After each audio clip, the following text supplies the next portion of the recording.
The Parkinson's Disease Journey, Part 2. I'm not a medical rebel. Now I should point out here that I am not the kind of person who second guesses his doctor. I trust professionals and experts. They studied for years. They do the research. They know plenty. But their most effective meds came with unpleasant side effects. And those meds would become less effective as time wore on. They would work for a while and then they'd start failing. And as they failed, my health would fail even more. What kind of future is that? I wanted better than this. Although I was getting worse very slowly, I was still noticing it. That shaking of the hands was very real. Slowness in my movements had gradually become more noticeable. And I was developing other classic symptoms. Sleep problems, low moods and anxiety. My sense of smell started to weaken. Failure to recall how I'd spent yesterday. Complete loss of recall about my own wedding. Recognizing faces but not remembering names. We joke about these things and put them down to age. But when there's a diagnosed condition that is actively robbing you of physical and mental abilities, that's no joke at all. I knew this condition led to physical disability. I also knew it led to mental disability. I was scared, to be honest. Scared to be a burden. Scared to lose my ability to control my own body. Scared to watch my life deteriorating before my eyes. Thankfully, none of this is going to happen.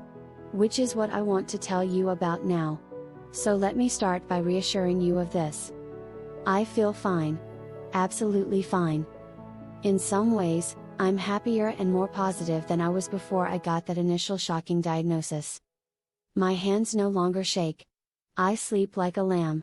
And I recall all the important details about my life, or what I did this morning. With ease. Second, there's a reason I feel this way. And it's to do with how I've actively worked on my condition. I feel wonderful, and there's a reason why. Actually, there are 3 fantastic reasons.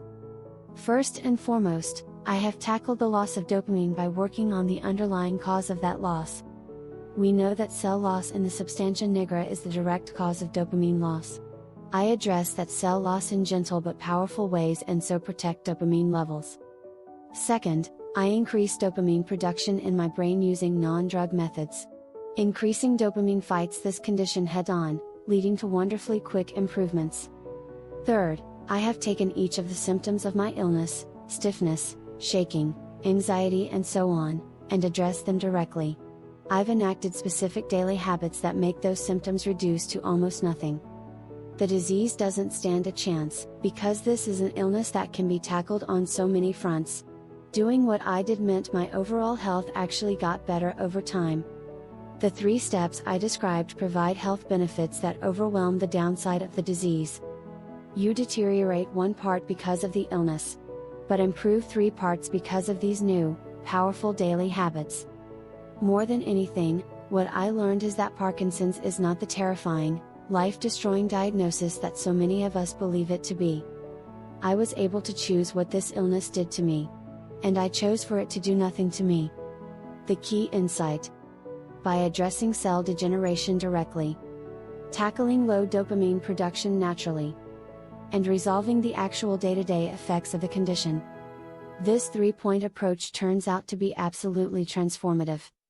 Now, I realize how puzzling it might seem to hear this for the first time. The nagging question for me was always, why don't health professionals do what I did to resolve my illness?